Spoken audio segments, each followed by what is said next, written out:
Welcome to my show. We got a lot to talk about here. I had Thanksgiving off.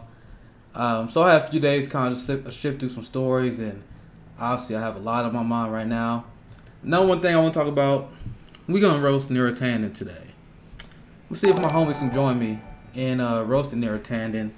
My first thoughts, that's the question I want to pose to you guys when we first start out here. I want to know what your guys' initial reaction was when Neera Tanden, of all people, was selected. I mean, I'm not surprised. I'm not surprised one bit. The Biden administration have the mandate to crush the progressive movement now. He ran as a moderate. He ran as a candidate that was going to smash Medicare for all, was going to defeat the socialists, and he's running like it now.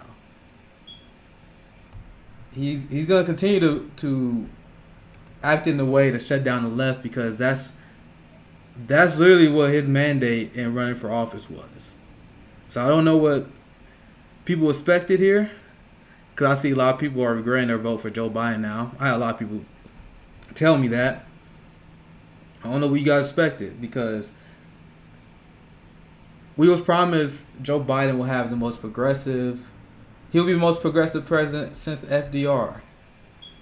How he's going to be the most progressive president since FDR when he hasn't hired one progressive yet for his cabinet? Not one. Not one progressive he hired for his cabinet so far. But Neera Tanden, just like Rahm Emanuel for me. Yeah, fuck Neera Tanden. Thank you guys for dropping in. He has a more diverse imperialist Nick. What's up, Hockey Luke? My homie. Because some reason we supposed to feel better about the fact that we got brown women that's going to bomb people overseas now. That's the thing that Joe Biden, his campaign, that's the talking point that they want to go with. And that's the one their media allies are repeating over and over again. Because there's a new report I just watched on the Jimmy Dore show. He was talking about how actually, because Glenn Greenwald wrote about it, how the CIA was ecstatic about Obama because Obama can sell the endless wars better, and that's why and this is something I've been saying on my Twitter. Like, anyone who follow me, anyone who know what my Twitter is about, you guys know I've been saying from day one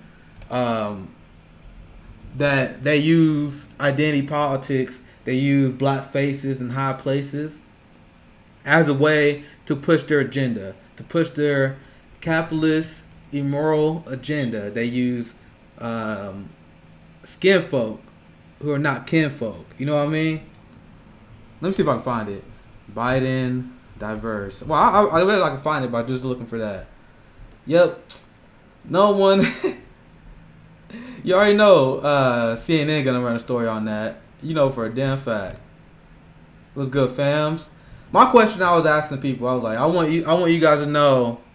I want to know you guys like first impression, your first reaction when you guys heard that Neera Tanden was about to take over. Because my first reaction was like, God damn, I'm glad I voted green. I'm really glad I voted Green Party. That was my first reaction when I saw that. Anyway, regarding the more female drone pilots thing, this is how they really feel. He said, reading up on Neera started my Monday off really fucking terrible. Oh yeah, we gonna do that today, bro. we gotta read up on Neera Tanden today on my show. On my show, we about to do that. Glad I voted for PSL. Yep. They wasn't on the ballot in Missouri. I would have. They are worth supporting. They just wasn't ballot over here. Those quotes from Neera about Libya fucking sent me through the roof. Yeah, dude. See, I made a tweet about it. I've been warning people. Joe Biden's cabinet is one of the most evil cabinets. He hired one of the evilest, most corrupt people in the world, period. That's who they hiring right now. That's the people who are going to govern for the next few years. Right? So this is how they're gonna sell his shitty cabinet picks, his group of warmongers. Biden moves quickly to build a diverse administration.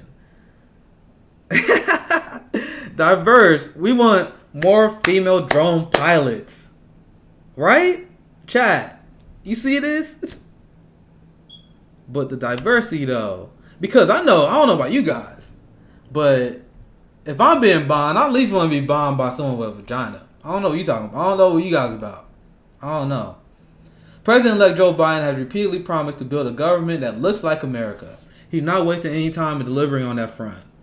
No, he is. Because the people he's hiring are the top 1%. They are the elite of the elite. It was funny because, what was that? I'm about to share. I'm gonna find that tweet because they were doing a spotlight on one of Joe Biden's picks, and they were trying to say, well, he came from Cuba, a family that was torn because of the horrors of communism, and he grew up in Beverly Hills. And people was like, what? How you flee Cuba and live in Beverly Hills? The only reason you do that is if you are a wealthy bourgeoisie family who Castro went after him. He was one of the oligarchs that fled. And he lived in Beverly Hills as someone who fled from Cuba. So he lived a privileged existence. The reason why I'm sharing this is because my point is these cabinet members are not American. I mean, sorry, they're not the average American. They are elite, upper class, bourgeoisie, Harvard, Yale, that club that we are not in. So they are not like every single American. CNN. They say on Sunday night he unveiled the All-Star female communication staff. You talking about his diverse economic team full of trickle-down economic Reaganites. Are you guys excited about that? Trickle-down economic Reaganites. Very, very, very exciting. Mango said, fuck Liz Warren, but not even Warren in the cabinet. I think it's super funny because Elizabeth Warren is an idiot. She is so dumb. She had a chance to be the vice president and the treasury secretary under a Bernie Sanders administration. Watch this. I'm gonna find out. You got anything online? Since we're on Warren, I'm always down. Warren, VP, Treasury.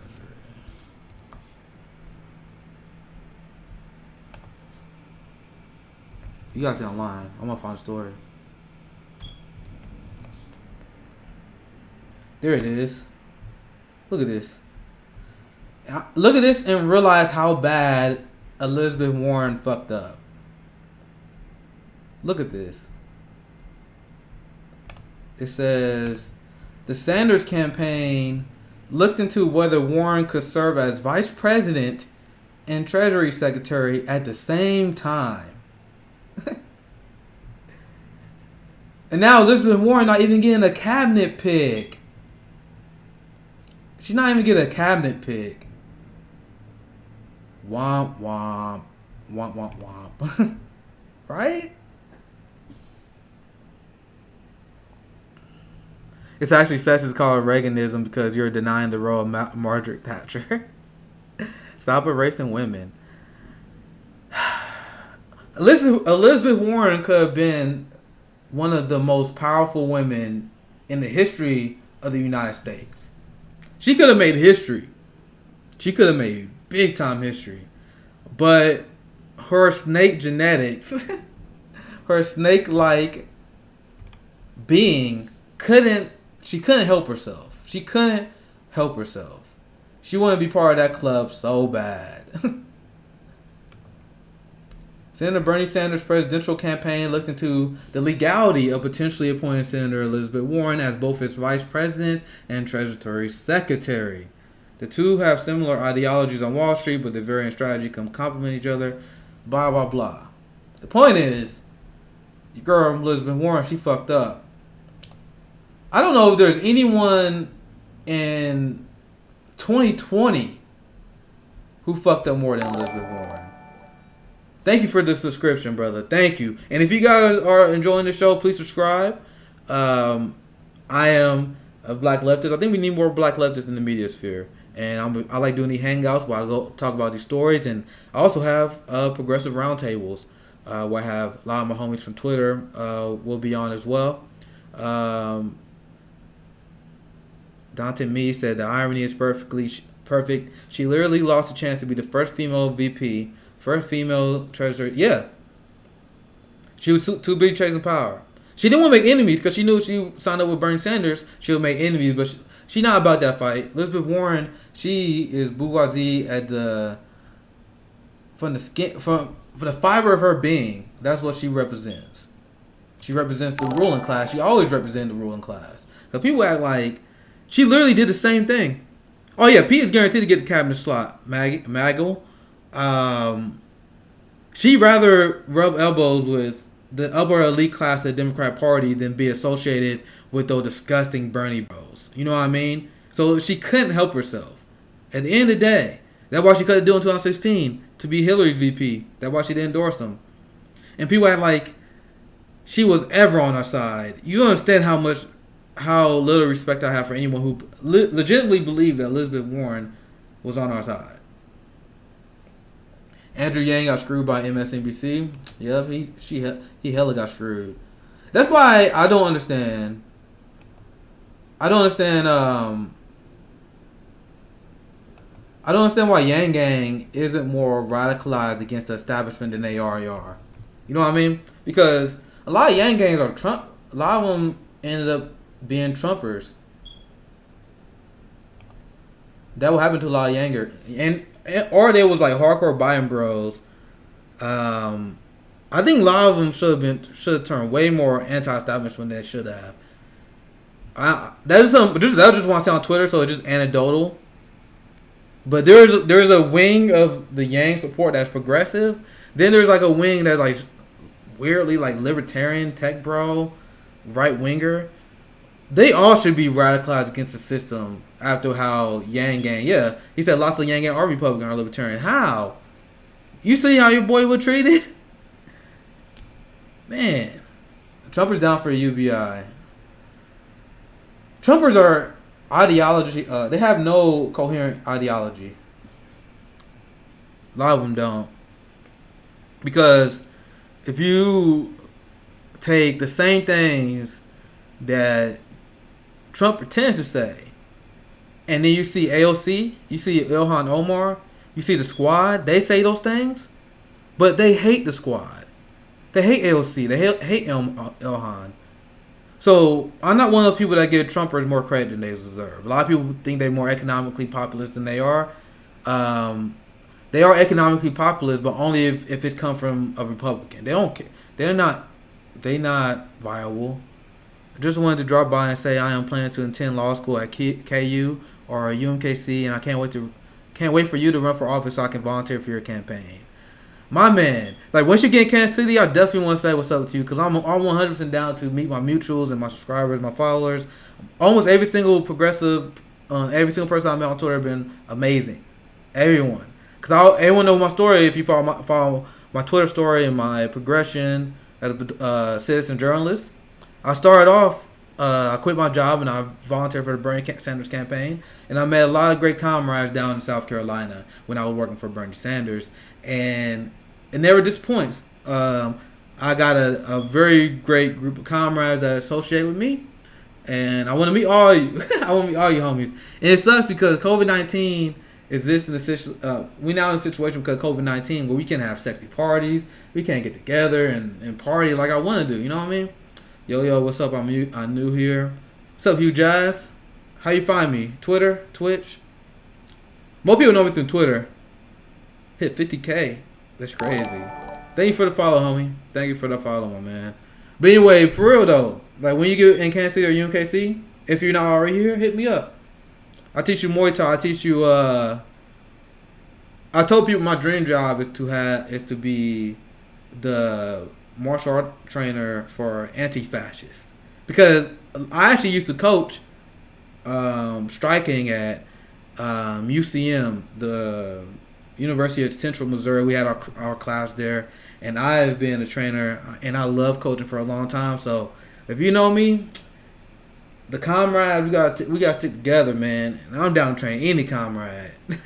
For real. Mangle said, your Twitter is fire. Maybe chill on the word he posted if you want to run for mayor. Yeah. I already know my Twitter is going to hurt me for running. I got to hire someone to delete all my tweets. Because sometimes homies just feel like shit posting. But I don't think my constituents will care about that at the end of the day. We see. I think they'll care more about getting Medicare for all, actually UBI, ending the wars. I think these expanding Social Security, doubling all that, the benefit. I think they'll care more about that than some shit tweets. That's hilarious because she right. My Twitter 100% gonna hurt. Hey, look, I'm trying to get into editing and I've been working on something for a while. It's a quick clip on cars. If you can look into it and give me your honest opinion, I would love that. So you into editing? I need someone to edit my shit. I suck at editing. I don't edit that often. Look, you see my setup here on Twitch? It took me forever to figure that out. And even then, it sucks. You guys see my YouTube videos. It's like me. I just record myself. I just talk. And I'm like, hopefully you guys like my opinion because I'm not a professional video editor. I never had any plans on being on social media, a YouTuber or a Twitch streamer. Never ever thought that was going to happen. It just my Twitter blew up and I feel obligated to share my opinion. Not only through Twitter tweets, I want you guys to hear me talking live action as well. But let's dive into Neera Tanden. So I'm going to advertise here real quick. Let's do one tweet out say, bring down Neera Tanden's horrible record. Join this is something every progressive must know. Yeah, you see that? I'm getting slightly better advertising because the only reason, as I mentioned before, I've never been a streamer or into social media, YouTube and all that stuff. I've never been into streamer culture, so there's like a lot of things I should do as a streamer that would help me grow, but I don't do it because I don't feel like it. Like one thing I should do more, I should advertise more. I should tweet. Like there are people, I got 52,000 followers on Twitter, and then people message me all the time like, bro, I didn't know you had a Twitch. I didn't know you had a YouTube. I'm like, man, I ain't trying to advertise to y'all. But I should. I'm not a capitalist at heart, so I have a hard time doing that. So I just tweeted out the segment, so I guess I gotta do it. You guys heard me roast Elizabeth Warren, so we did get into that a little bit later. Social MMA is the Midwest Posadist trap god. That's my homie, bro. We mutuals on Twitter, bro. Black leftists who don't give a fuck. Dude, those are my favorite people because I grew up around a lot of most A1 of my family apolitical. Most people I'm around apolitical, and then the extent in which they do follow politics, it just we culturally support Democrats. Thank you for subscribing, Drew. You are my homie. Please hit the subscribe button. Help me grow. You see my setup. I'm poor. Help me grow. So when I see like black leftists, I love that shit because those are the people who they didn't forget about the revolutionary roots. Like when I see black boomers, when I see black liberals, when I see black Kamala supporters, when I see those people, and I'm like, bro, you forgot where you came from.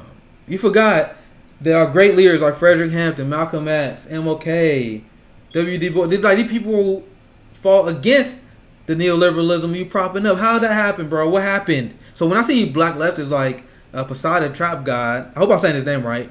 That's my homie, and we vibe on Twitter pretty well. I need to check out his show because like I said, I know him from Twitter. I don't really know him from his show, but his takes I see on Twitter is heat, and we line politically, just like me and my boy Rome. If you check out Black Rose Brigade, me and my homie Jackie, I got a show full of black leftists. It haven't aired in the last 2 weeks, but we'll get back to that. I need to check out your YouTube. Yeah, check out my YouTube, guys. I got my YouTube. You see here, Progressive Martial Artist on YouTube.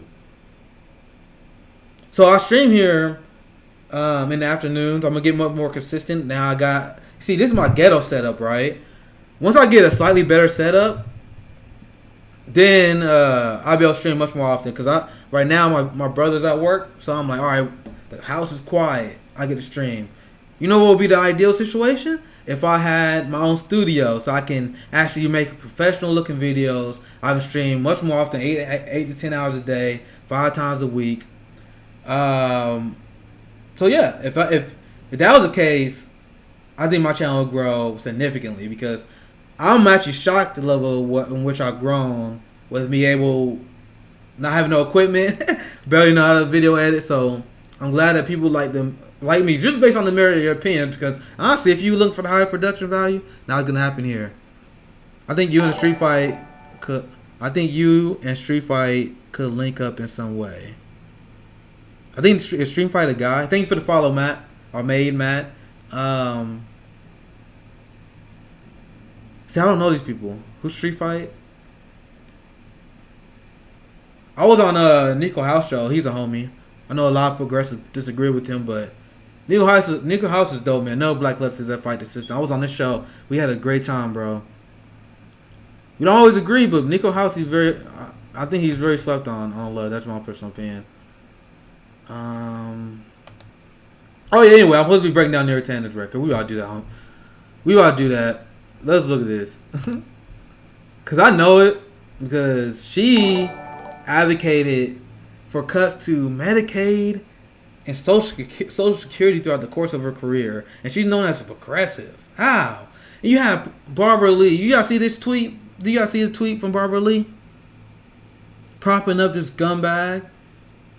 You supposed to be the Medicare for All supporter. You supposed to be pro healthcare, Barbara Lee. You supposed to be anti-war, Barbara Lee. Why are you endorsing this war criminal piece of shit? Fuck. Our progressive leaders are careerists. I'm sorry, bro. But look at this. Great article from Jacobin, whatever you want to call it.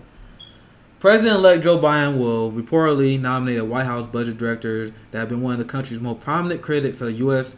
Senator Bernie Sanders, and who has just like I said, Social Security cuts. So my man Bernie Sanders is really loyal to the Democratic cause because they continue to spit in his face.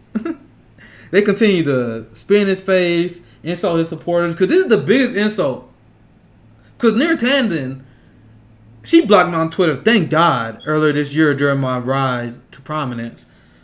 Thank God she did, because she was one of the most toxic people on Twitter. She one of the most anti-Bernie, and she gets a job. And you talking about unity?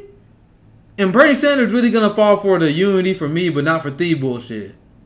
I really can't believe Bernie Sanders fell for that, because I hope you guys realize that unity is a tool and a weapon of the ruling class.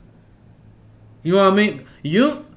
Unity, civility is a tool of the ruling class. They use that to silence working class people. What's up, DJ Elf? My man. I need to look at the YouTube chat.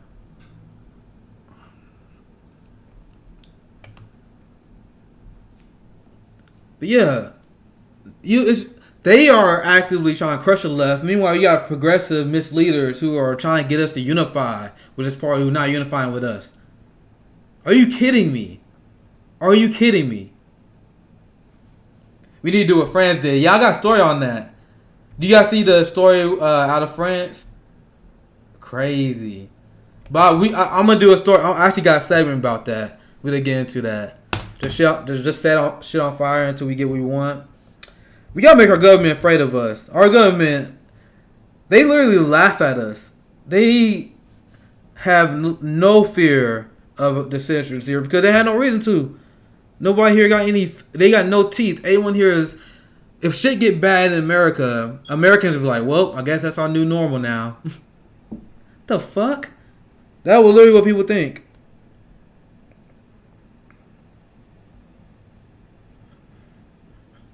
Trying to see what the homie saying on Twitter, but yeah, we got a lot of breakdown. Cause Neera Tanden record is horrific.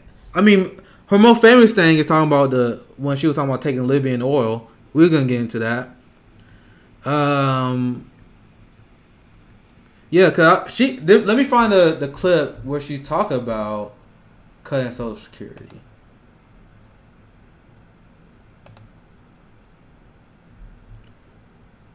Cause she actually she sounds like a Republican. There's really no difference between this clip of Neera Tanden talking about tax cuts than Neera Tanden than any sort of Republican. I'm gonna find a clip and we gotta watch it, guys.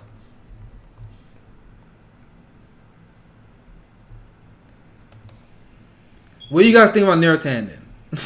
What do you guys think about Biden's cabinet pick so far? Truly horrific stuff. I'm trying to see if I can find the clip with Neera talking about the budget cuts, cause it's some truly horrific shit.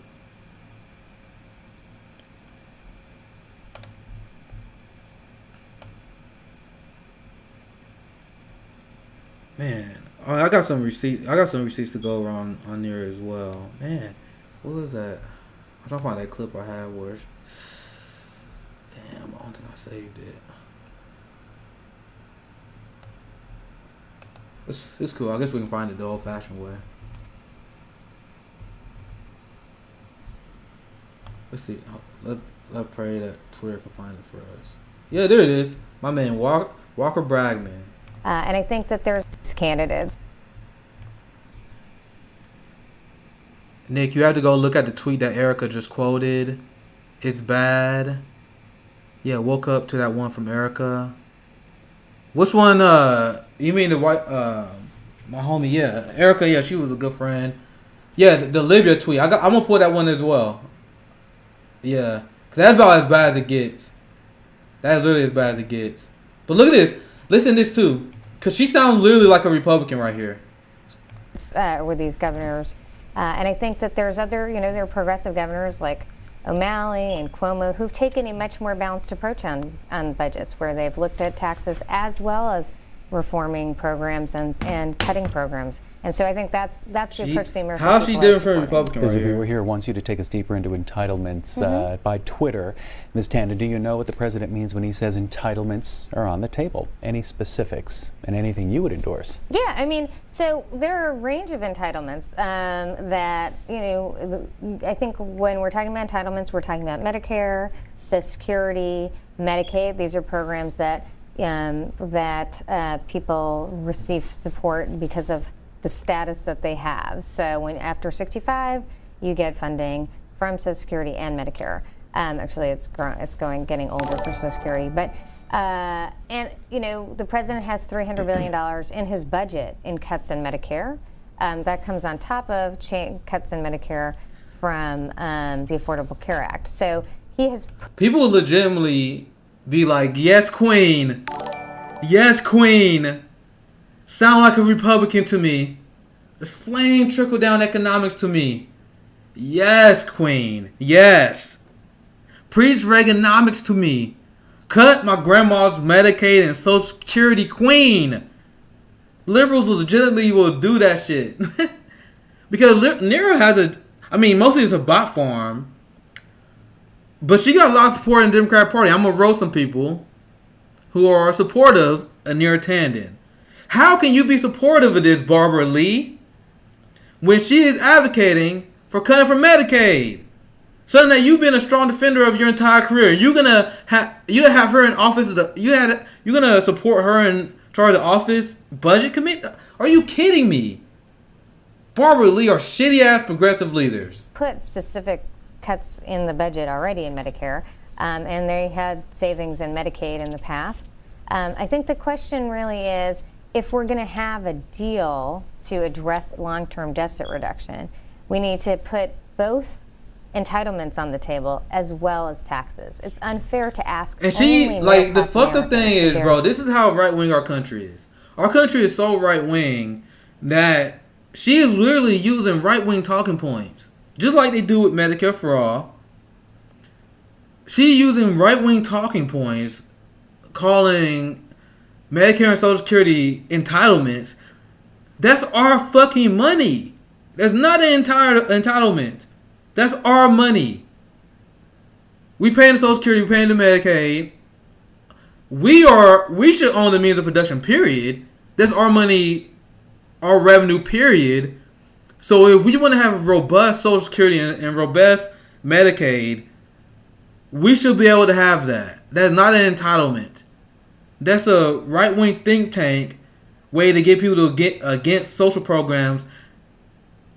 That essentially us taking our resources back. Because does Democrats, do Republicans, do they call tax cuts for the rich? Do they call corporate bailouts? Do they call that entitlements?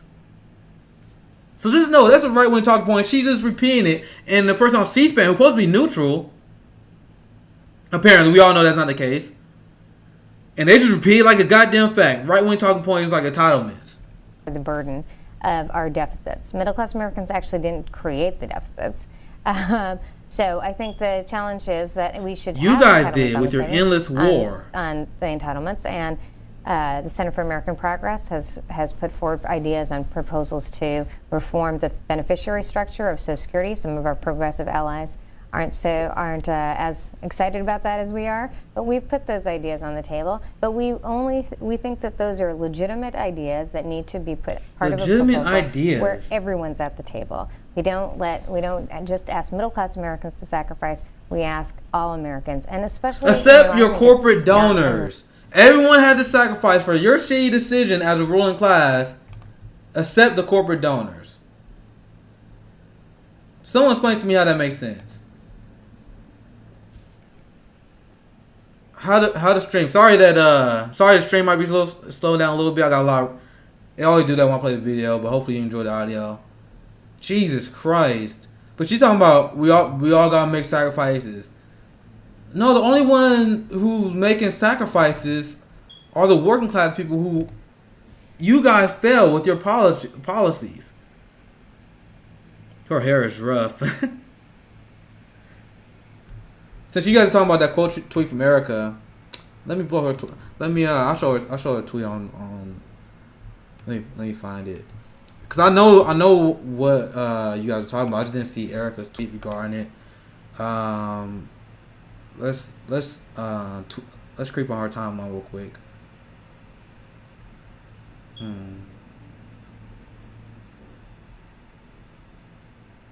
Which one?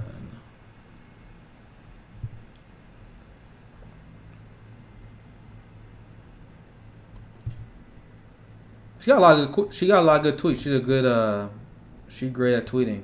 I can't necessarily find the one that you guys want. Thank you for the follow, my homie.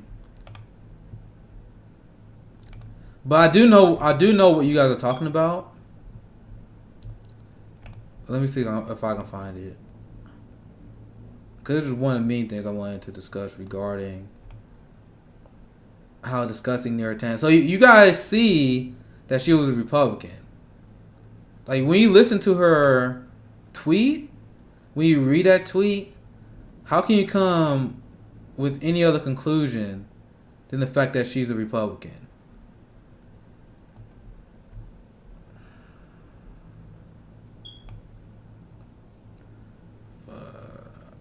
Where is it at? There it is.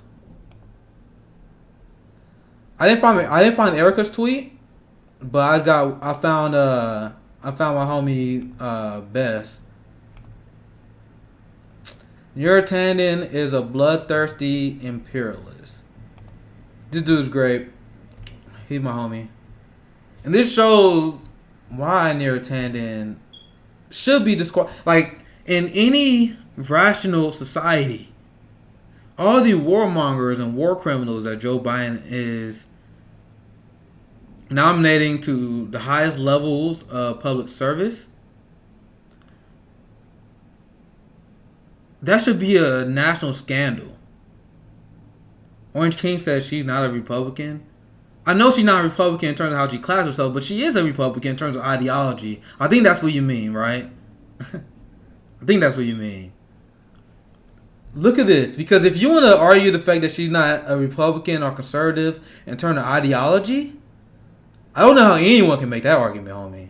I don't know how anyone can do that.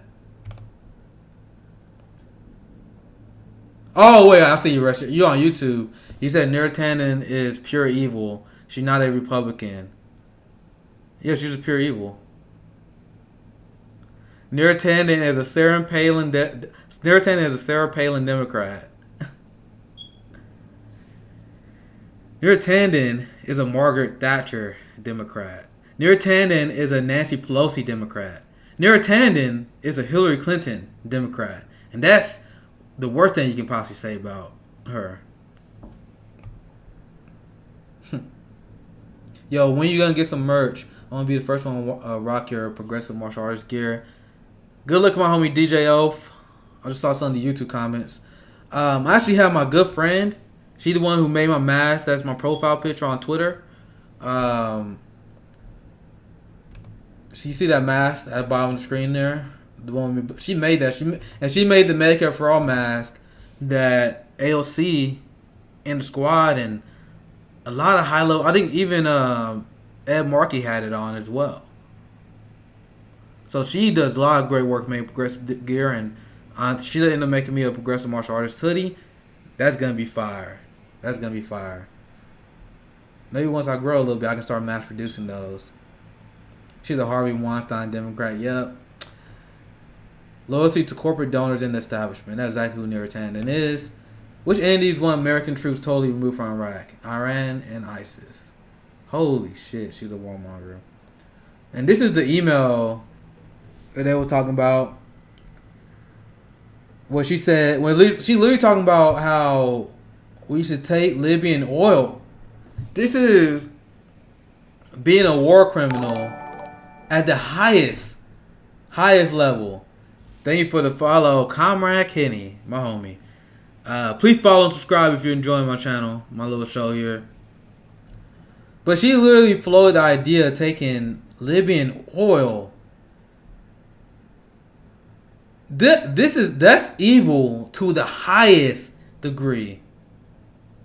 How can anyone make the argument that she's not a Republican in terms of ideology? What's up, bro? What's up, homie? Hey, how's it going? How you doing, bro? I told you we here to roast Neera Tanden. That's exactly what we're doing. Let me adjust so the buffers on here. I asked the chat this earlier. What's your thoughts? Like, what's your initial reaction, I should say, in terms of Neera? I mean, I just did a video on that. I just did a whole video on everything and going through some of the stuff that she said. I heard you just talking about the Libyan comments that she made. I mean, that? just egregious, man. I mean, just imperialism at its highest form. Just literally saying like, hey, these countries that we have absolutely obliterated with our interventions, we should make them reimburse us for the money that we spent destroying their countries. Like, this mindset that we have an entitlement to other countries' resources and stuff like that. It's just absolutely absurd. And you see the absolute worst people that the people that with the absolute worst ideology. Neera Tanden, Tony Blinken, like the people who pushed these policies that literally destroyed countless lives overseas. The same lives that liberals don't really care about. Yeah, I mean, Libya is a failed state because slave of our markets, actions right? there. Open air slave markets. Yeah, I mean, that's what we do though. That's what our foreign policy basically is. We just, hey, let's go invade or participate in overthrowing a government where we have no business being there, and then just leave it how it is. And we didn't fix anything. We didn't improve anything. If anything, we made the situation worse. And then on top of that, we want to get that money back. We want to have a little bit of that oil money. You already know. You already know. That's why they hate Trump at the end of the day, because he will say some stupid shit like that. He will actually admit it. He will actually admit, say things in the open like we want the oil. Meanwhile, what Democrats do, they say in emails. Exactly. Yeah, I mean, really, what is the difference between what Neera Tanden said in that situation and what Trump said with like, oh, we have our soldiers guarding the Syrian oil fields? It's like, well, hang on a second. What the fuck do you mean by that? I mean, yeah, it's the same thing with Venezuela. I mean, Trump basically said, we did it for the oil, so he was loud and proud with that, too, so that's crazy. I mean, it's almost better. I almost like having somebody like Trump who's just has absolutely no filter and will come out and say that shit versus people who are, talking about it behind closed doors and emails and stuff like that. But we're going to see, I think, a Biden administration that is just as, if not more, imperialistic than Trump's. Yeah, because the thing I've noticed too is that Biden, Bush, Obama people, they're incredibly competent but evil. Trump's people Yep. are incredibly incompetent and evil. Yep. So at least with Trump, you have an opportunity to fight him because he says the quiet part out loud. Democrats are more responsible in keeping things under wrap until 3 or 4 years later when you find out about it. That's kind of what's going on. Yep, exactly. And that was their biggest opposition to Trump is he's not, that's why you have the creation of organizations like the Lincoln Project, literally just for the purpose of rehabilitating that Republican, that Bush era Republican, as if there's any policy difference between them and Trump. That's why Republicans are so excited for Joe Biden, because there's actually a story I saw earlier. I might run it, because it's just a quick poll that shows that 4 times more Republicans like Joe Biden than Democrats that like than Donald Trump, obviously, because you got a lot of Republicans that they understand. There we go. Let me get back right here. There we go. I'm back. So Republicans, like a lot of the ones that are actually intelligent, they actually don't hate Joe Biden. Like a lot of the polls show that a lot of people that were supporting Trump, they're voting for Trump, but not really against Joe Biden. Meanwhile, it's the exact opposite, because Joe Biden, he's not scaring the rational-minded conservatives, because they know he's going to work with Mitch McConnell. He's going to work with the Republican Senate, and I can only imagine how excited they are with the prospect of having someone like Joe Biden who will pretty much do whatever they want, because Joe Biden is not going to fight them in turn these negotiations. And I explained that earlier. One thing that's not really talked about regarding the 2008 financial crisis is the role that Obama gave Joe Biden. Like, Joe Biden was given a role to negotiate with Senate Republicans. That was the role that Barack Obama did. He did such a bad job that you literally had centrist Democrat, blue dog Democrats, Steny Hoyer, their likes. They were literally criticizing him. I ran a story on my page about the quotes, because they was like, bro, they was like, why are you giving up everything? And this is what centrist Democrats were saying. And that's how Joe Biden and Mitch McConnell relationships has been throughout the entire course of their career. It's just Joe Biden giving Mitch McConnell and the Republicans everything they want to do.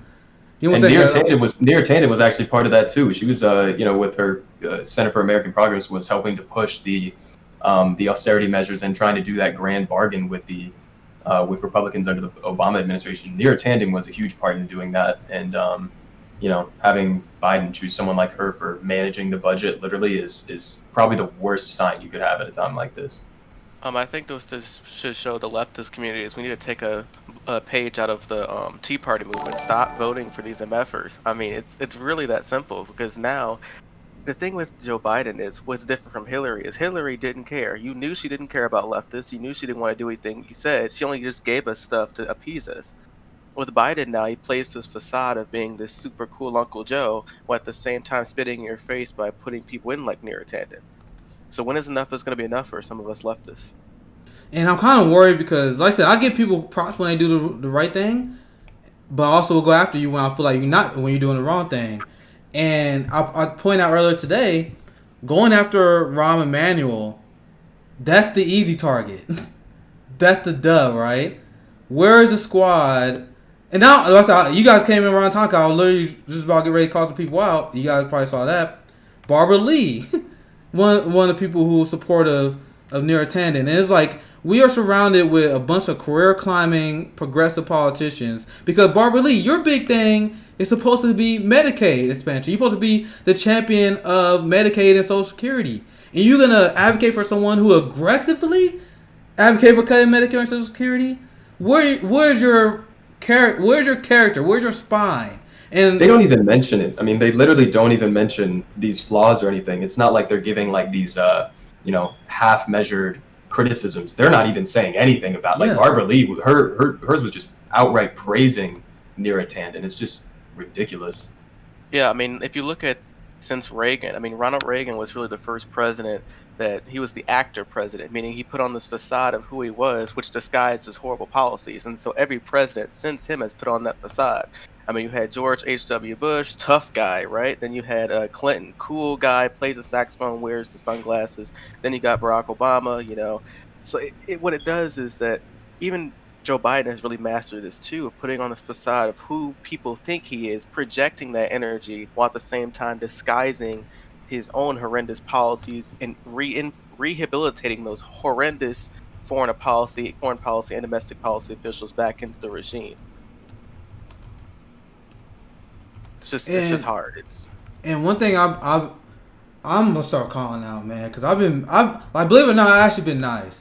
Like people feel like, man, you unfiltered, you like call people out. Like, bro, I actually pass on a lot. like people don't really realize, like, there be people like, man, I could go after him, but now I gotta be a little bit more cognitive, because I like, sometimes I don't want people to pile on too much. You know what I mean? So it's like, sometimes like, all right, I want y'all guys to know how stupid this person is, but just chill a little bit. Like the dog scarf lady, the one who had she was stupid and she turned to get dragged, but there was a point where I was like, all right, guys, chill. I was like, chill.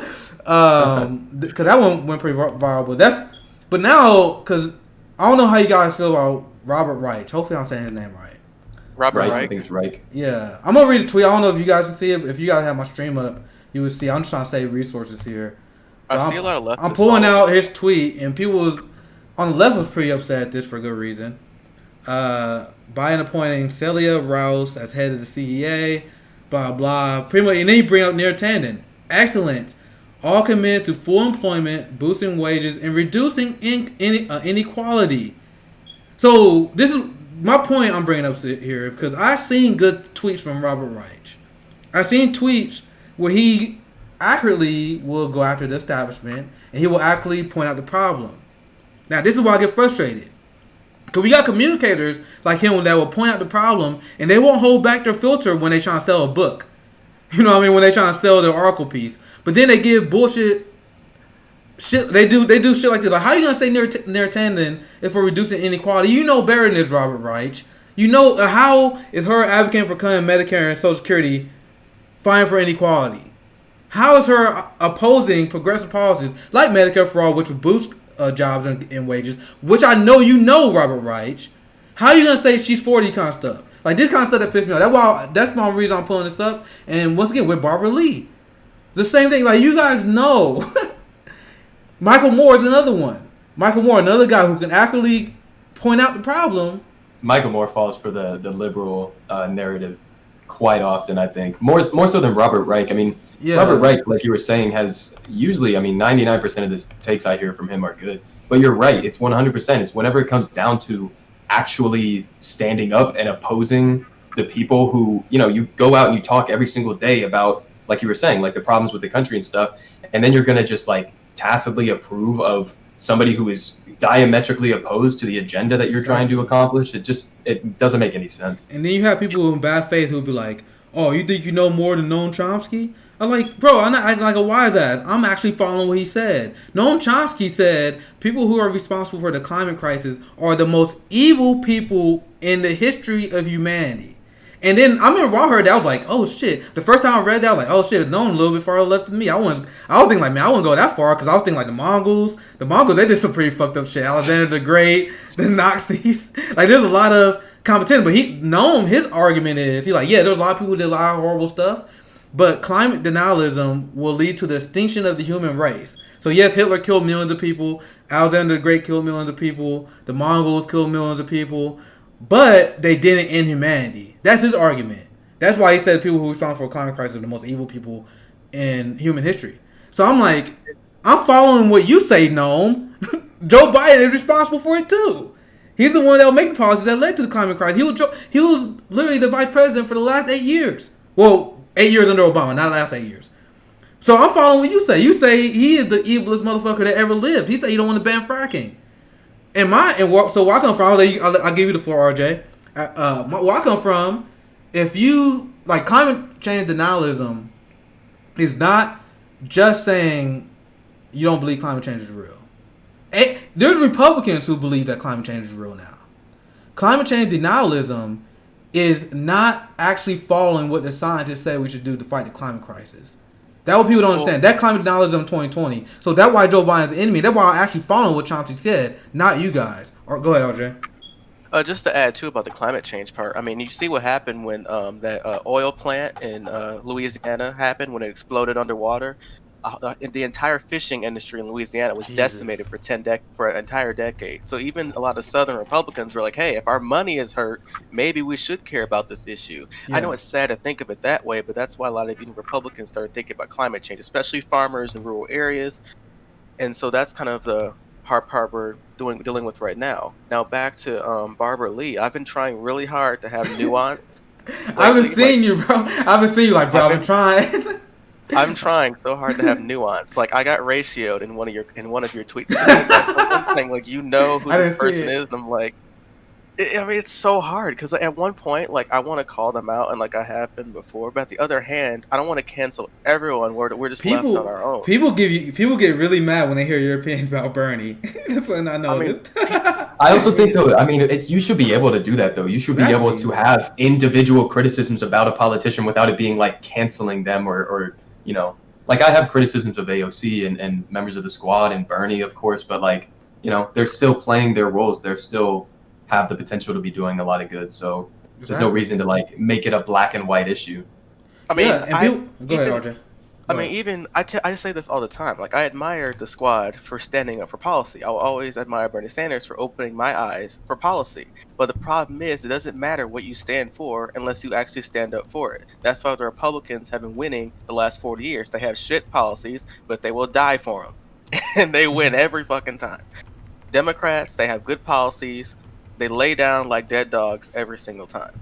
And that's the problem we have going on. So until I see a progressive getting on the House floor or Bernie Sanders get his old ass on the Senate floor and filibuster, it's all for nothing. They can yell and kick and scream. Even the establishment knows that, hey, the progressives, they're going to call us out on Twitter, but they're not going to get on the House floor and stand up against us. So who gives a shit? Yeah, and you also have to mobilize. You have to mobilize your base. You have to the biggest advantage that AOC and the squad and Bernie Sanders, even their biggest advantage, their leverage, comes from the fact that an overwhelming majority of people support their agenda. So you have to be willing to organize and mobilize even against members of your own party if you're actually going to get that changed. And also, too, just before you get into it, the Democrats in the House only have only have 222 seats. That is basically what, a 6-seat majority, and the squad is like 8 members strong. Like you guys literally, like Jimmy Dore said earlier, you literally could just told Nancy Pelosi, hey, we'd rather have a Republican Speaker of the House than you if you don't give us something. And they rolled over like dead dogs. It's just ridiculous. And that's why, like, I went after AOC for quite a bit, especially when I was getting frustrated with the squad shilling for Joe Biden. And I think that's very important too, because I realized that there is almost just as much as a celebrity worship culture on the left than there is in the center, the neoliberals and when you see our Republicans. Yeah, thank you. You see that all. I'm like, I would say something that would be mildly critical of AOC. Like, it's like not like talking about her moral character. Cause I see people that I think go too far. Because I made another tweet the other day that did pretty well, where I said I got criticism of AOC. I feel like some people act like she died and Feinstein though. You guys going a little bit too far. There's a clear difference. But at the same time, like, so that black and whiteness and the celebrity worship where you can't criticize or people go all the way in, that's not helpful to the left. Because so when I actually criticize AOC, because I criticize AOC and I bring up my point. So whenever I do praise AOC, it means more. You know what I mean? So because they know I'm not just saying it as a blind supporter, because I will criticize her for being silent on Julian Assange. But then I will give her credit for her public banking bill and the fact that she wanted to get rid of usury and the fact that she fundraised money for kids on Twitter. Like, you can have positive. You can give them credit without putting them above criticism. And there are people that legitimately believe that we should. They're like, oh well, we gotta make sure we have power, so we can't hurt them. Like, no, if you do that, you're becoming the same force that I didn't like in the first place. Because I didn't like that code of mentality out to our Democrat Party. So why would I think that's okay out of the left? Right? It's really ridiculous. Like you said earlier, I get shit on a lot for calling out Bernie Sanders, calling him a cuck. I've been seeing people get mad at you. I see people get mad at you. I'm like, I don't 100% disagree. Yeah, y'all just tone policing. That's all that is. Yeah, I mean, but it's really hard. I mean, especially when we live in a climate nowadays where it's totally about culture.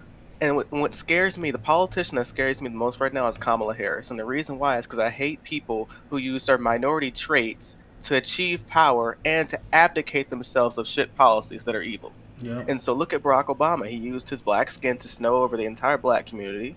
Mm-hmm. And then, while at the same time allowed Flint to go without water, he could have easily sent in, the Army Corps of Engineers to dig up the dirty pipes, never did.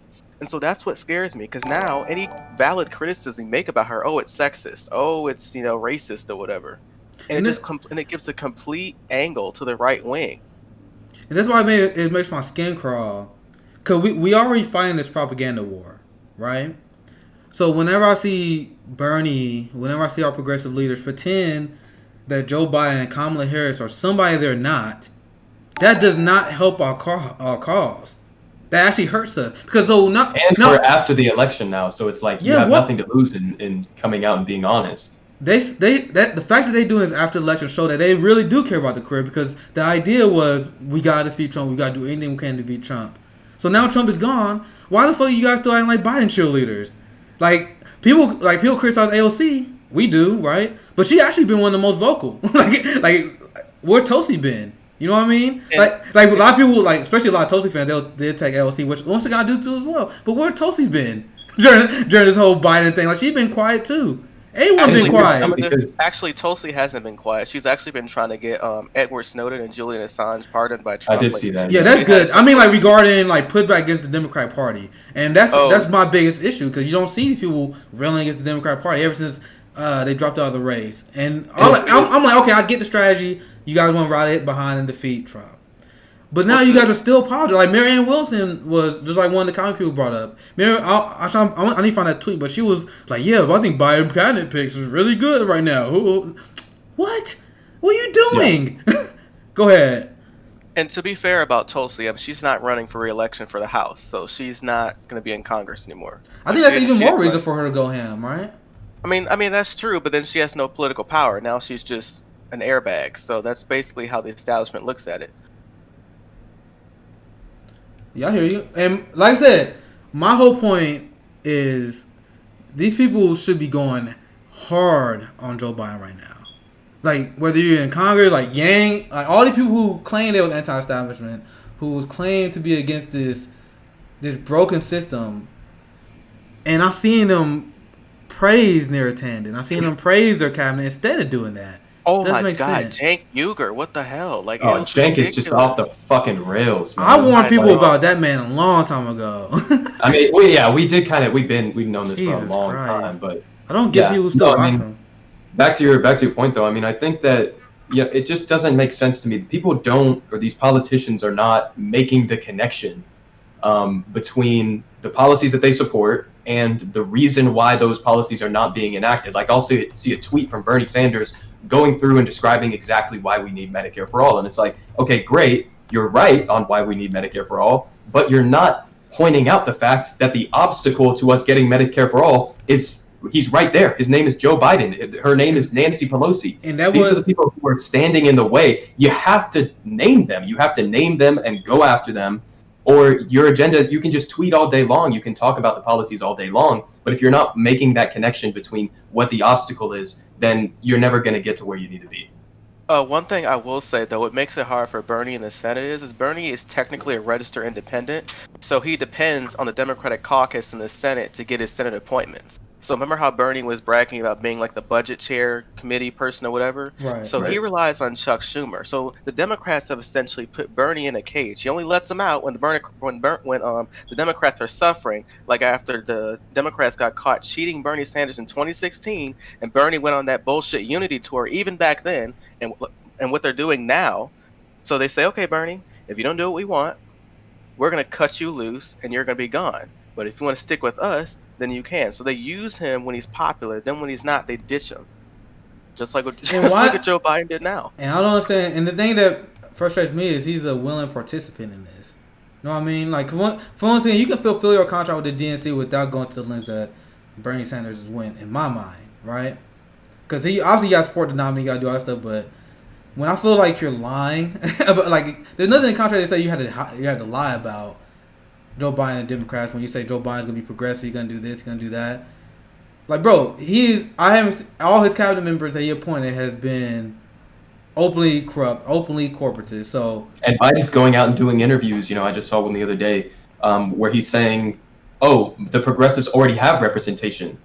Like, what the fuck are you talking about, dude? The people you've been nominating are centrist Democrats at best, or center-right Democrats at best. And he's talking about like, "Oh, I already gave the progressives their where who the fuck are you talking about, man?" But Macaulay, aren't women and black people progressive? Like, aren't they Yeah. just? Isn't that progressive enough? You Yeah. know. Yeah, we got woke imperialists now. That's all we need. We just need new people we need new faces, new identities bombing innocent poor people overseas. That's what we need. just like Frederick Hampton, he said he warned us about how we keep going down this path. We're gonna have Negro imperialists. He was on the money. Go ahead, RJ. I mean, it's exactly right. I mean, that tweet that got a lot. I comment under your tweets a lot, and one thing I will say is like, just like Jim Clyburn said, I'm a progressive. I'm black, so I'm a progressive. Like, this is the road we're gonna go down to. We're gonna lose this battle as leftists every single time. And there was just a story that ran by Glenn Greenwald. I didn't do the official cover. I think I might probably cover it tomorrow, where he dives into how the CIA wanted to use Obama, and the reason why he able to sell wars better because he's a black guy, and the CIA was 100% aware of this. Like I said, I'm gonna dive into the story. I saw it going around Twitter, that story about the CIA and how they want to use Biden. I think Dora did say, I ain't watched it yet on that, but that's exactly what their modus operandi, and that's why they come out with these stories about Biden having all these super diverse cabinet members. I covered a little bit before you guys got on the stream. Like, bro, I'm pretty sure people overseas, I'm pretty sure the Mexicans that get deported, I'm pretty sure they're not like, man, at least a woman did that. I feel way better now that a white man didn't drop that bomb on me. And the analyses too from the mainstream media and from some of these outlets are just so fucking hollow. I mean, it's like I read one the other day that was about Tony Blinken, I think it was, and I mean they literally the first like two paragraphs were like he right back. Carry stream. Skateboarder in college, and he likes to play the guitar, and it's like who cares? Who cares? What are you talking about? What is his policy agenda? But they never touch on that shit. Yeah, I mean, I agree. And what's been troubling me is I've been watching a lot of CNN lately. I know, kill myself, but I just want to look at too because my parents watch it a lot, and CNN has been doing a whole lot of gaslighting. Like, it was ridiculous. Like, one thing I do like though, which is a bad thing, is they had John Meacham and Doris Kearns Goodwin. They're both Pulitzer Prize winning presidential historians. So they were actually talking about Franklin Roosevelt and Lyndon Johnson and a lot of the progressive heroes like Theodore Roosevelt on their Sunday morning shows, but they never ever talk about it during the week when people actually watch. And Yeah. that's what I hate the most, because if people actually learned about the history, it would definitely open the eyes to a lot of progressive policies. But the reason why they don't is because it's corporate media. It's not supposed to help people and educate people. It's supposed to control people and propagandize people. Yeah, and it sucks. I mean, like you said, it's corporate media. They literally function as corporations. Their only incentive is to make money, and so because of that, they have these narrow focuses where, like, I mean, literally higher up people will come down and say, like, this is the scope of what we're willing to discuss. And even the Andrew Yang whistleblower from MSNBC talking about how they would just outright, tell producers and stuff like, hey, these are the candidates that aren't allowed on the network. And then Andrew Yang and other people like Bernie Sanders and stuff get just blackballed by them. It's just egregious. All right, I'm back here. I always forget your fucking Twitter, RJ. What the hell is your Twitter? Wait, what'd you say? Some people, I was just looking at the chat. They was asking for your Twitters. Oh, it's Bowling Pride RJ. So Bowling Pride RJ. Bowling. I think I can find good guys pretty fast. Anytime I search for you on Twitter, I can't find you. But let me drop it on there. Mine's just good politic guy. Yeah, you should be pretty easy. Yeah, if you want someone who tells the truth and makes you laugh a little bit and make you cry because I'm so like cynical. Bowling, Ball Pride, right? Bowling Pride RJ. Hope I ain't butchering the chat here. But if you're a diehard Bernie crat who takes no criticism of Bernie, you probably won't like me, just FYI. I didn't mean to do the chat, but I want to give you guys some love in the chat here. Good guy politic. I'm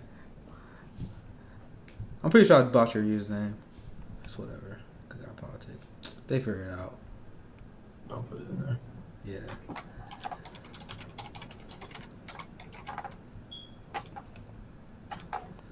But this is the. Oh, there you go. This is what we kind of talking about. This is exactly what I just saw this not too long ago. I finally found it because we were just talking about how we made a point of if you are not advocating for the policies and you guys can just check out the stream if you guys want to see RJ and good guy. But the this story came out in The Guardian 3 days ago. The climate apocalypse fears stopping people from having children. I know this is something I've been considering. I'm about to be 30. I mean, I always thought I wasn't gonna have kids in 30, but when you hear the reports, it sucks. And it said people worry about the climate crisis are deciding not to have children because of fears their offspring will have struggled throughout the climate crisis. I mean, AOC was actually saying something about that before in the interview. I think it was like around the time when she first hit the scene because you obviously know there were some sexist people that are like, why don't you have kids? So she got that question. She's like, honestly, the climate crisis. And one of the reasons why I was not that into it. So that's pretty much what they're saying. Yeah, the climate crisis is so bad, and this is why I don't understand people like Dianne Feinstein, the boomer class, right? And this is the point I was making throughout the course of the primary. Like Bernie, like I have so much love for my boomer supporters, Bernie supporters. I love them more than anyone. They're heroes, right? Because they fought a lifetime of propaganda against regarding neoliberalism. But when I go after boomer, I tell them like I'm not going after you guys, but I'm talking generally because only 3% of boomers vote for Bernie Sanders. Like what? Like you see those numbers is fucking crazy. I think that was, and I don't know what the final count is.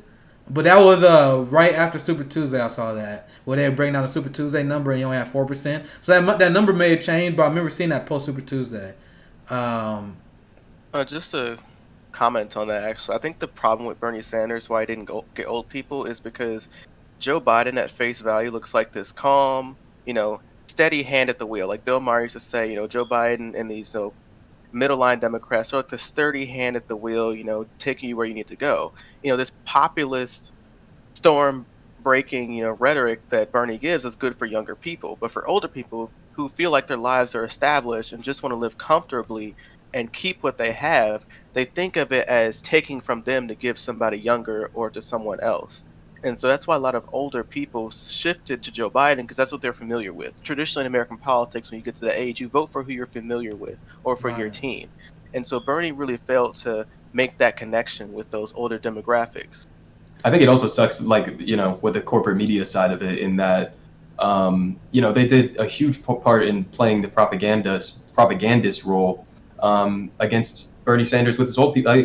Like Bernie Sanders would call out Joe Biden for wanting to cut Social Security, and then Biden would just be able to go out and lie about it. I mean, in that last debate, or one of the last couple debates between Biden and Bernie, Joe Biden just was straight up lying. And then in the post debate coverage, they don't even talk about the fact that he just lied to everybody about cuts to Social Security. They don't, and they don't that's talk the boomer about class that watching those news that doing defense for Joe Biden.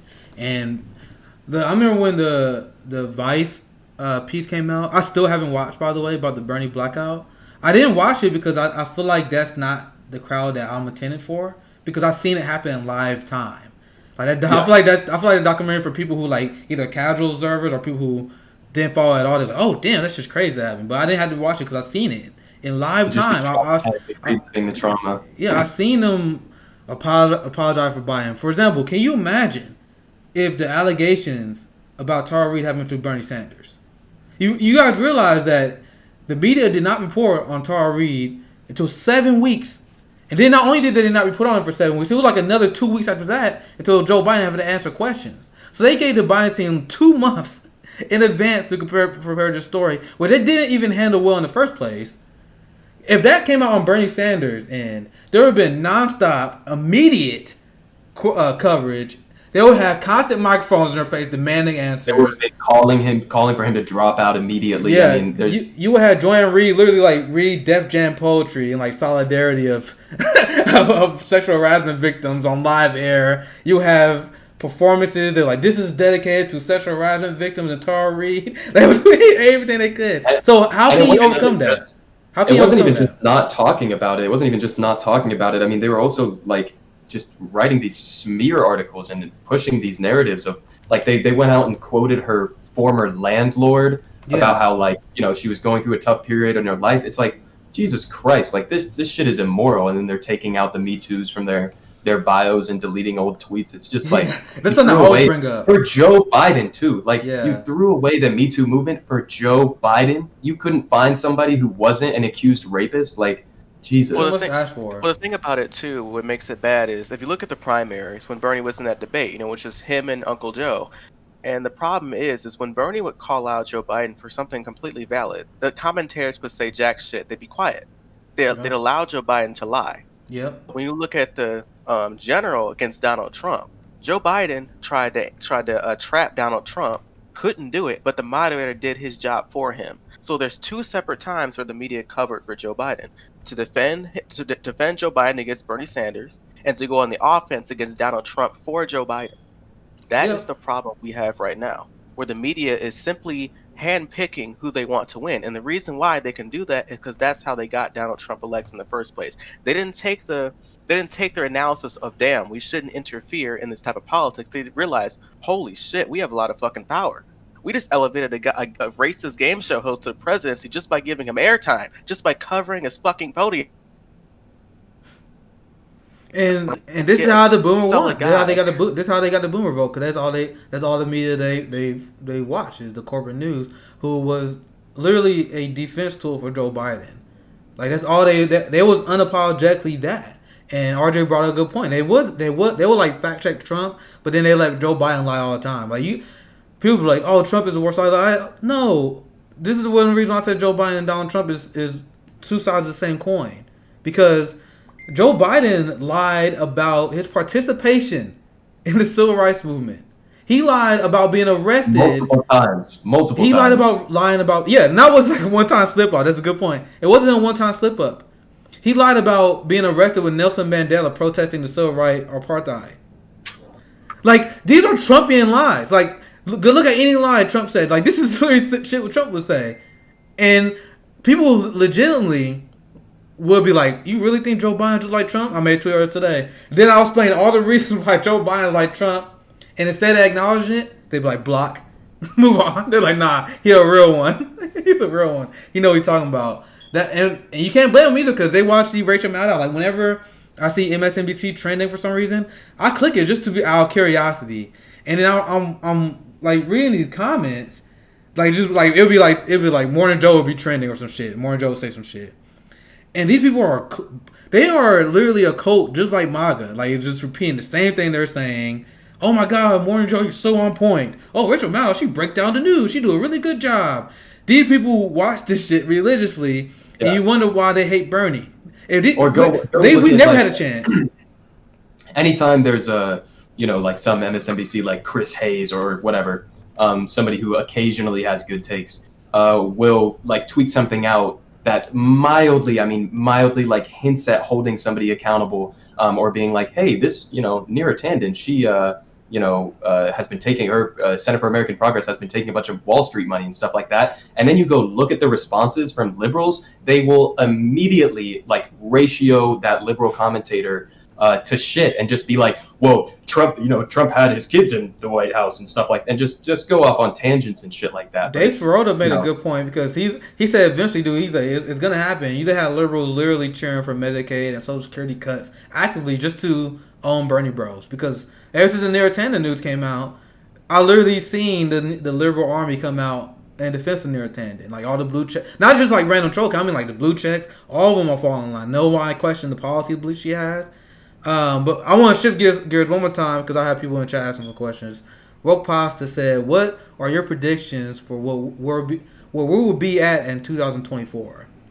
Do you think that ultimately Biden's presidency will lead us to a better future election, or to more divided? I'll be the last one to take this question. As a guy with a very strong opinion on this, I go RJ first. What do you think? Okay, so how this is gonna go is it's basically gonna be. Honestly, I really don't know, but my biggest opinion how to go for the progressive movement is we're gonna get beat to shit, but our grassroots are gonna be strong. So like congressionally, Yeah. we're gonna have no fucking power, but our grassroots are gonna be strong. I mean, it's been proven DSA has been very good, better than Green Party throughout this entire country. So Green is gonna go down, but DSA is gonna go up. We're actually gonna consolidate the grassroots movement. It's gonna be bigger. It's gonna be better. We still the squad and a lot of our progressives in Congress are still pretty young. So they don't know where the bodies are buried at, and when you don't know where the bodies are buried at in politics, you can never threaten someone to do something that they don't want to do. So that's the problem we have.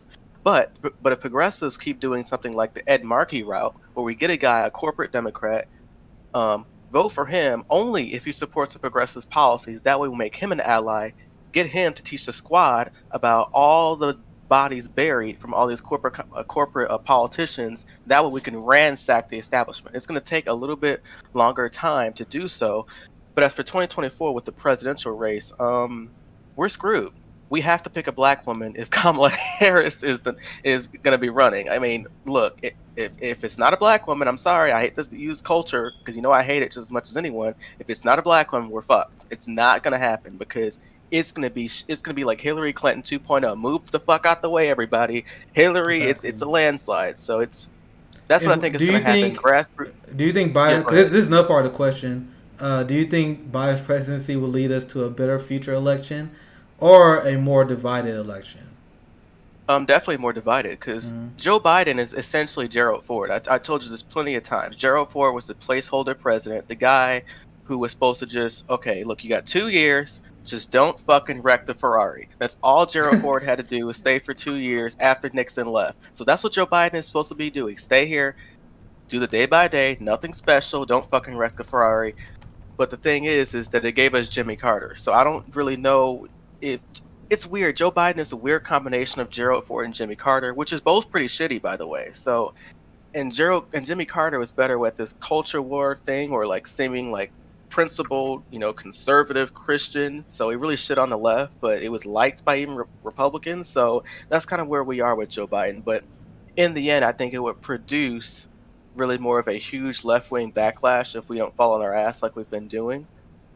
And the worst case scenario would be is that we basically Kamala as a Democratic nominee and we have to suck it up to vote for her. So that's kind of all I've been going to. But just to wrap up, basically, grassroots leftist movements strong as hell. Congressionally, we're gonna suck. As for the presidential race, Nina Turner 2020 just gotta suck it up if you're a leftist. If you have some nuanced opinions about her, she said some couple of things you may not like. That's their only option. Anyone else going against Kamala, we're gonna lose.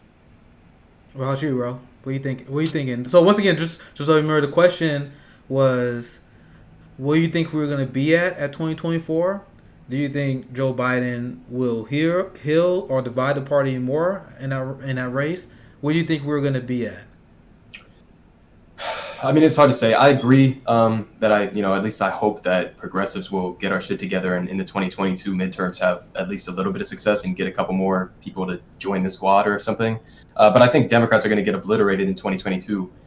Probably because Joe Biden is not going to be able to get anything done, especially if there's a Republican-controlled Senate. It's not like if there's a Democrat-controlled Senate, like if John Ossoff and Warnock win their races, it's not like he's even going to push for anything substantive or structural.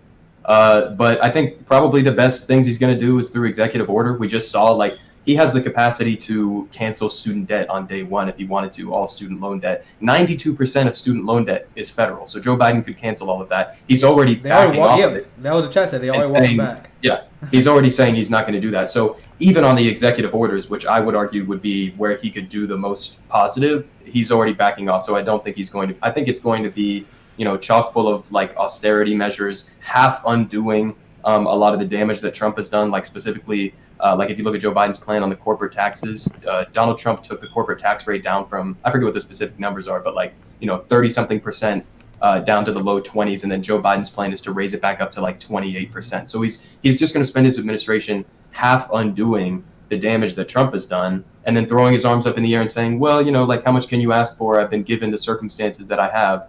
And then in 2024, like you were saying, who the fuck knows if Trump is going to run in 2024 and he ends up running, I think we're all in agreement that Joe Biden is not going to be the candidate in 2024. No chance. So it'll either be Kamala Harris, and I think Trump would obliterate Kamala Harris, or any other corporate Democrat who takes her place, or any other populist who fills Trump's shoes if he's not the guy who runs. If Democrats don't come forward with a bold agenda during Biden's administration or in 2024 with whoever the candidate may be, then like you were saying, our only hope is somebody like Nina Turner stepping in and just taking a flamethrower to the entire Democratic establishment and stuff, and trying to do like either literally a hostile takeover of the Democratic Party or doing something with the third party, and that would be our only hope. But honestly, all in all, it doesn't look good. It's not looking pretty, but we'll see. Yeah. So, what I think about 2024. So I talked about this before, and I put a tweet. I actually did a breakdown video of my worst ratio of all time. And I was talking about the tweet where I laid out in August how I think it would be better for the progressive movement if Joe Biden lost. I said for the immediate short term, just because the harm that Trump is doing with the COVID, Biden may be the immediate short term better answer. Debatable. But I laid out in a tweet, I said, I think long term for the progressive movement, Trump winning is the best outcome for us. Why did I say that?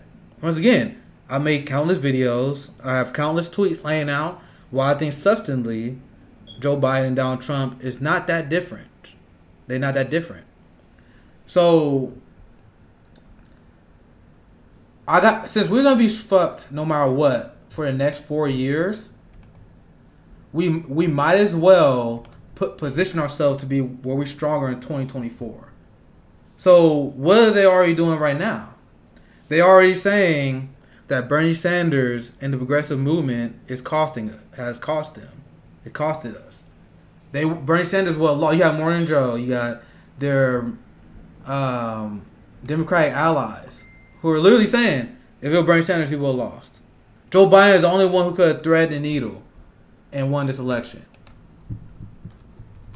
One second, guys. I'm addressing a comment here. So now we in a position because the biggest thing that primary voters had in terms of 2024, in terms of this election, they said one of the most important things is electability, the ability to defeat Donald Trump. Why do people think that's going to go away for 2024? If Donald Trump runs again, that's going to be their number one concern again. So then what will Democrat operatives will be able to say? We defeated Donald Trump. This is such an existential threat. You don't want to risk going too far left when Joe Biden was already proven a winner. That's what they're going to say. And guess what? We gave them permission to say that. Because when I said Joe Biden wasn't electable, when I said Bernie Sanders was the most electable candidate, I really didn't mean it because I wasn't planning on voting for them. But now, since a lot of progressives fell in line and the third party had a horrible number, they can say, well, it don't matter who we nominate. The progressives are going to fall in line no matter what. Now, if we don't nominate someone too far left, we're going to lose the center. Which I don't think is true, but you guys gave them an excuse for saying that. So now, we head into 2024, they have a victory over Trump, and then Nina runs. They were like, oh, Nina's how do you have someone untested against Trump where a moderate candidate, Kamala Harris already defeated Trump. Kamala Harris was on the ticket, and they defeated Trump. That is exactly what they're going to say. And what can we say in response to that? And so that's why. Sorry, I give you 1 second. 1 second. I get right to you, RJ. No, you good. You good. I turn it right back to you. I know I'm going long. So going back to my tweet that got ratioed to death. Will progressives be in a better position in 2024 if Trump won or if Trump lost? Because if Trump won, we can say the neoliberal Barack Obama endorsed candidate lost to Donald Trump and Trumpism 2 times. So even though the corporate media can do all the spin they want, that's going to harm their reputation, their credibility. They even try to repeat that. But now we gave them a credible claim. Now in 2024, they're going to run out of the electable candidate. They attack progressives. And unlike 2016, they will actually have something to back it up with. So now to answer the question, and I'll get right to you, RJ. we in a much harder spot. We in a much harder spot. Because now neoliberalism has been emboldened. And just like we talked about before on the show, RJ, don't underestimate the media's ability to make someone popular. So Kamala Harris flopped this year, but after media campaign of positive press of her vice president, they could turn her to an electoral juggernaut just like they did Joe Biden. Remember, Joe Biden ran 4 times, and now he was unstoppable this time. So like I said, in that tweet, we are in a hard position now because Joe Biden has won. That's why